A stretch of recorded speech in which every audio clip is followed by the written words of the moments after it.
Assalamualaikum warahmatullahi wabarakatuh. Saya Nona Jaha binti Muhammad Khir, nombor matrik P131666, merupakan pelajar sarjana bagi Pusat Kajian Arab dan Tamadun Islam bagi semester 1 sesi 2023-2024. Dan di dalam video ini saya akan membentangkan tugasan poster yang bertajuk Pencerkinan Naratif Peperangan Ayyubiyah England Era Perang Salib Ketiga yang berlaku pada tahun 1189 Masihi sehingga 1192 Masihi. Sebelum kita pergi lebih jauh, saya ingin mengucapkan ribuan terima kasih kepada Ustaz Eza Azra'i Jamsari dan Dr. Muhammad Zulfazli Abdul Hasan Asyari yang merupakan pensyarah bagi kursus PPPC 6763 Ketenteraan dan Pertahanan dalam Sejarah dan Tamadun Islam. Baiklah, kita akan lihat pernyataan masalah. Spencer 2021 menghujahkan bahawa Perang Salib Ketiga ini sering dikaitkan dengan konflik peperangan yang berlaku di antara Kerajaan Ayyubiyah era Salahuddin Al-Ayyubi dan Kerajaan England yang merupakan era Richard di Lionheart pada akhir abad ke-12 Masihi. Maka bertitik tolak daripada kenyataan Spencer 2021 sebentar tadi, objektif kajian ini adalah untuk meneliti naratif ketenteraan Perang Salib Ketiga dan juga menganalisis kempen peperangan Kerajaan Ayyubiyah dengan England pada akhir abad ke-12 Masihi. Metod kajian. Kajian ini dilakukan dalam bentuk kajian kualitatif menerusi kajian sejarah dan juga analisis kandungan. Seterusnya ialah hasil kajian. Melalui kajian ini dapat saya simpulkan kepada 3 subtema, iaitu yang pertama, Perang Salib Ketiga yang berlaku pada tahun 1189 Masihi sehingga 1192 Masihi. Yang kedua, Ketenteraan Ayyubiyah dan England. Dan yang ketiga, naratif peperangan Perang Salib Ketiga. Kita akan lihat subtema yang pertama, iaitu Perang Salib Ketiga yang berlaku pada tahun 1189 Masihi sehingga 1192 Masihi. Faktor berlakunya Perang Salib Ketiga ini adalah seruan untuk merampas mula Baitul Maqdis daripada penguasaan Islam. Ianya merupakan pasca daripada Perang Hittin yang berlaku pada tahun 1187 Masihi yang keputusannya memihak kepada Kerajaan Ayyubiyah dan Salahuddin Al-Ayyubi berjaya menguasai Baitul Maqdis. Perang Salib Ketiga ini merupakan pertempuran di antara Kerajaan Ayyubiyah dan juga Kerajaan England. Menerusi Perang Salib Ketiga ini terdapat 3 peristiwa utama. Yang pertama, pengepungan kota Akka pada tahun 1189 Masihi sehingga 1191 Masihi. Dan yang kedua, peperangan Arsuf yang berlaku pada tahun 1191 Masihi. Dan akhir sekali, temeterainya perjanjian damai di Jaffa pada tahun 1192 Masihi. Seterusnya, subtema yang kedua ialah Ketenteraan Ayyubiyah dan England. Ketenteraan Ayyubiyah dipimpin oleh Salahuddin Al-Ayyubi yang merupakan penguasa kepada Kerajaan Ayyubiyah, dan salah satu strategi Salahuddin Al-Ayyubi di dalam Perang Salib Ketiga ini ialah penglibatan tentera laut, di mana mereka terlibat dalam strategi penguasaan ke atas tayar.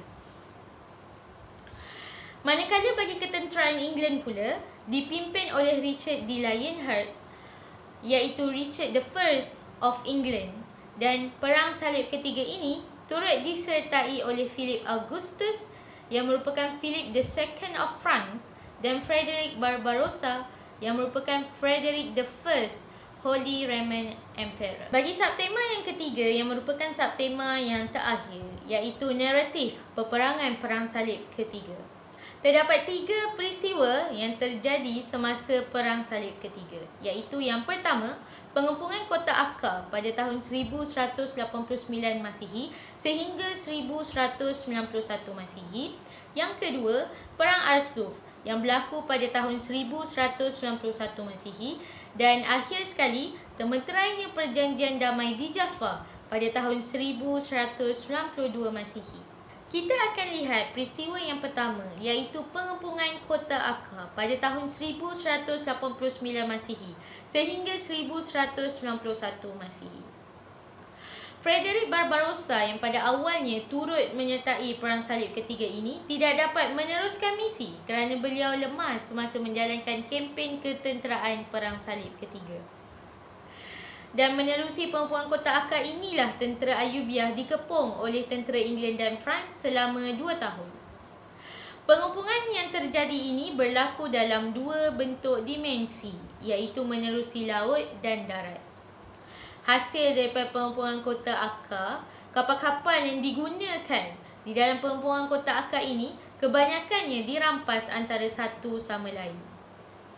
Keputusannya, tentera England dan France berjaya menguasai Kota Akka.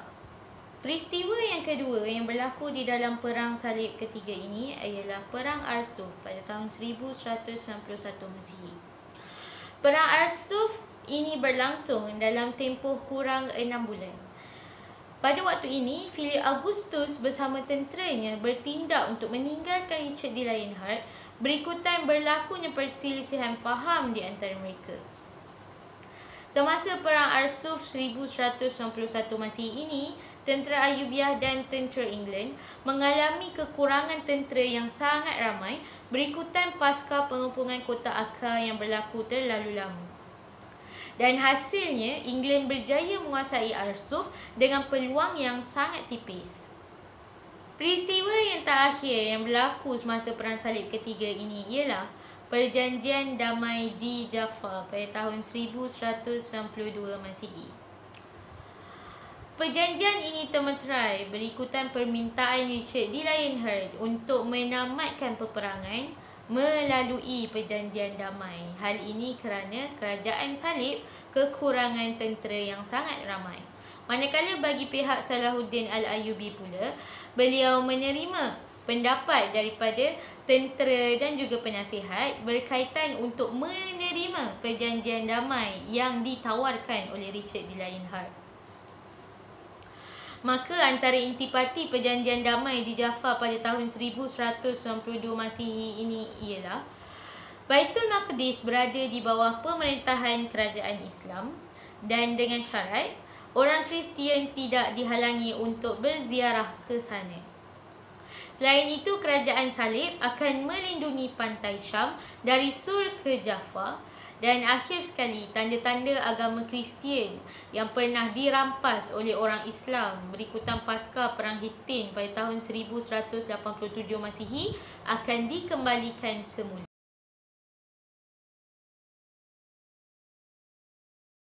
Sekian sahaja pembentangan daripada saya, Nur Najihah binti Muhammad Khair, P131666. Sekian, terima kasih.